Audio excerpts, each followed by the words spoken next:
Assalamualaikum warahmatullahi wabarakatuh. Halo teman-teman, saya Nanda Mirdayanti dan rekan saya Fahrunisa. Di video ini kami akan membahas mengenai laporan posisi keuangan tentang liability. Video ini diajukan untuk memenuhi tugas terstruktur mata kuliah Teori Akuntansi, dosen pengampu Dr. Sri Rohlinasari, SE MSI. Nah, langsung aja ya teman-teman. Selamat menonton, happy watching. Nah, langsung aja di video kali ini kami akan membahas dengan submateri, yaitu yang pertama definisi liabilitas, yang kedua pengakuan liabilitas, yang ketiga pengukuran liabilitas, yang keempat penilaian liabilitas, dan yang terakhir contoh kasusnya. Baik, pembahasan yang pertama yaitu definisi liabilitas. Nah, menurut IAI, melalui Kerangka Dasar Penyusunan dan Penyajian Laporan Keuangan tahun 1994, liabilitas atau kewajiban merupakan utang perusahaan masa kini yang timbul dari peristiwa masa lalu. Penyelesaiannya diharapkan akibat arus keluar dari sumber daya perusahaan yang mengandung manfaat ekonomi. Nah, menurut IAI juga melalui PAI, Prinsip Akuntansi Indonesia, tahun 1984, liabilitas atau kewajiban merupakan pengorbanan ekonomis yang wajib dilakukan oleh perusahaan di masa yang akan datang dalam bentuk penyerahan aktiva atau pemberian jasa yang disebabkan oleh tindakan atau transaksi pada masa sebelumnya. Nah, yang kedua, menurut IASC, International Accounting Standard Committee, liabilitas adalah kewajiban masa kini dari perusahaan yang timbul dari peristiwa masa lalu. Penyelesaiannya yang diharapkan dapat menghasilkan arus keluar dari sumber daya perusahaan dalam mewujudkan manfaat ekonomi. Selanjutnya ada menurut FASB, Financial Accounting Standard Board. Dalam SFAC, Statement of Financial Accounting Concept, nomor 6, paragraf 35, liabilitas atau kewajiban adalah pengorbanan manfaat masa yang akan datang yang mungkin timbul dari kewajiban sekarang suatu entitas untuk menyerahkan aktiva atau menyediakan jasa kepada kesatuan lain di masa datang sebagai akibat transaksi atau kejadian masa lalu. Nah, selanjutnya ada menurut AASB, Australian Accounting Standard Board. Dalam SAC nomor 4, liabilitas atau kewajiban adalah pengorbanan masa depan atas potensi jasa atau manfaat ekonomi masa depan bahwa entitas saat ini wajib kepada entitas lain sebagai akibat transaksi masa lalu atau peristiwa masa lalu lainnya. Nah, menurut APB, liabilitas atau kewajiban adalah kewajiban ekonomi perusahaan yang diakui akan diukur sesuai dengan prinsip akuntansi yang berlaku umum. Kewajiban juga mencakup kredit tangguhan tertentu yang diakui dan diukur sesuai dengan prinsip akuntansi yang berlaku. Selanjutnya ada dari IFRS, International Financial Reporting Standard. Liabilitas adalah kewajiban kini dari perusahaan yang timbul dari peristiwa masa lalu. Penyelesaian yang diharapkan dapat menghasilkan arus keluar dari sumber daya perusahaan dalam mewujudkan manfaat ekonomi.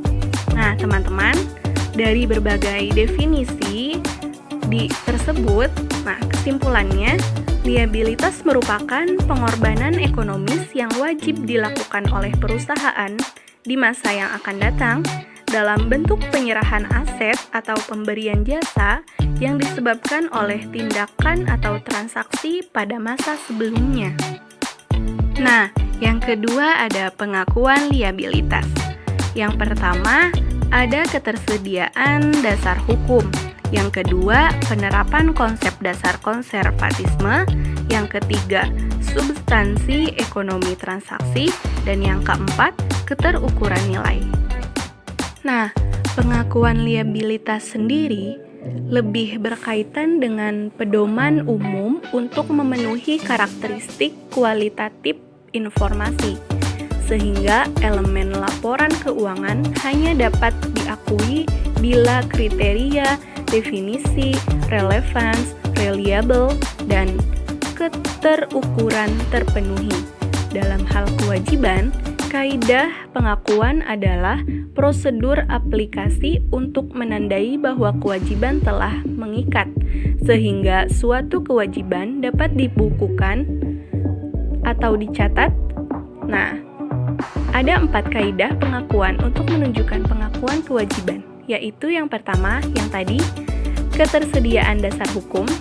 Nah, dalam hal ini, faktur pembelian dan tanda penerimaan barang adalah dasar hukum yang cukup meyakinkan untuk mengakui kewajiban.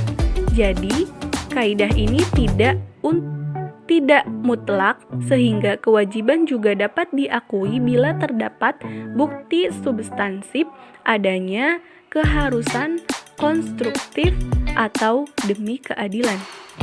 Nah, yang kedua, penerapan konsep dasar konservatisme. Penjabaran teknis kriteria reliable seperti rugi dapat segera diakui, tapi tidak demikian dengan untung. Ini berarti kewajiban dapat diakui segera, sedangkan aset tidak. Contohnya, kewajiban jaminan suku cadang sudah dapat diakui meskipun belum terjadi. Oke, yang nomor 3 yaitu substansi ekonomi transaksi. Nah, kewajiban dapat atau bahkan harus diakui jika secara substansif sewa guna tersebut sebenarnya adalah pembelian angsuran. Contohnya, utang sewa guna dapat diakui pada saat transaksi meskipun tidak ada transfer hak milik dalam transaksi sewa guna tersebut. Selanjutnya, yang keempat, keterukuran nilai.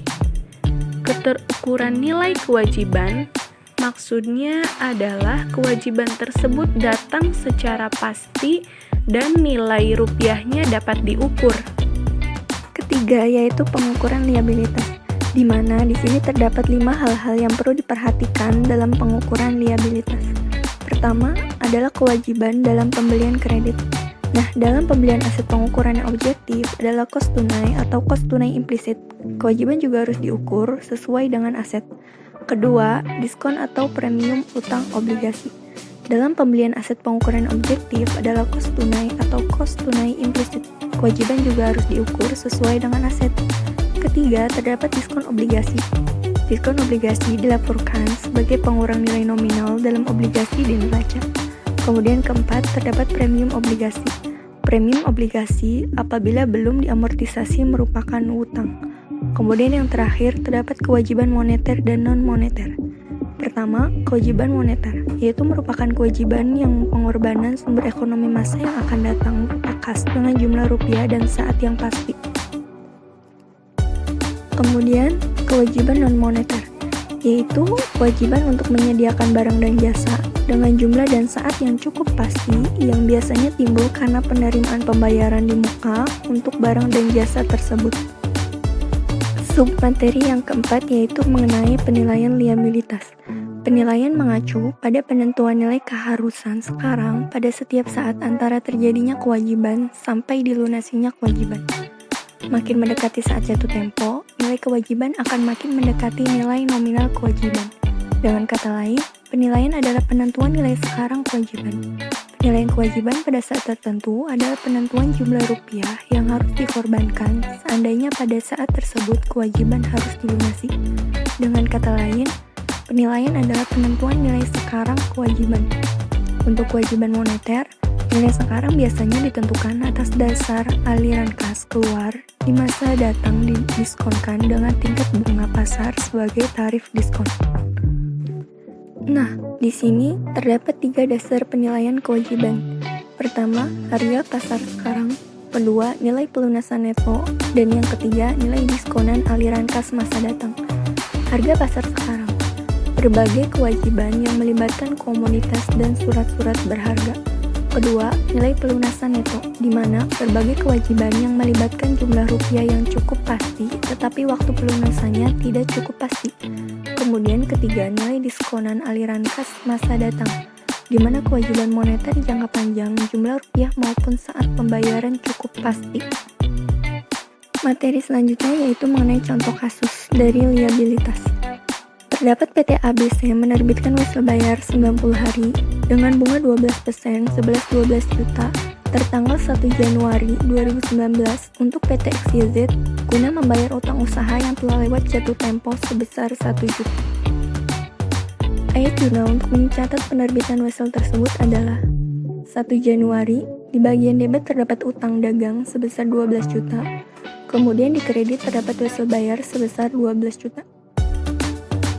Untuk menentukan nilai jatuh tempo wesel yang berbunga, maka dapat dihitung besar bunganya yaitu 12 juta dikali 12% dikali 90 hari dibagi 360 hari yaitu hari dalam setahun dan totalnya adalah 360.000. Kemudian nilai jatuh tempo wesel saat jatuh tempo yaitu pokok ditambah dengan bunga yaitu 12 juta pokoknya dan ditambah bunganya yaitu 360.000, maka totalnya adalah 12.360.000. Dan untuk jurnal wesel saat pembayaran yaitu 1 April terdapat di debit wesel bayar 12 juta, beban bunga di debit 360.000 dan kas di kredit 12.360.000.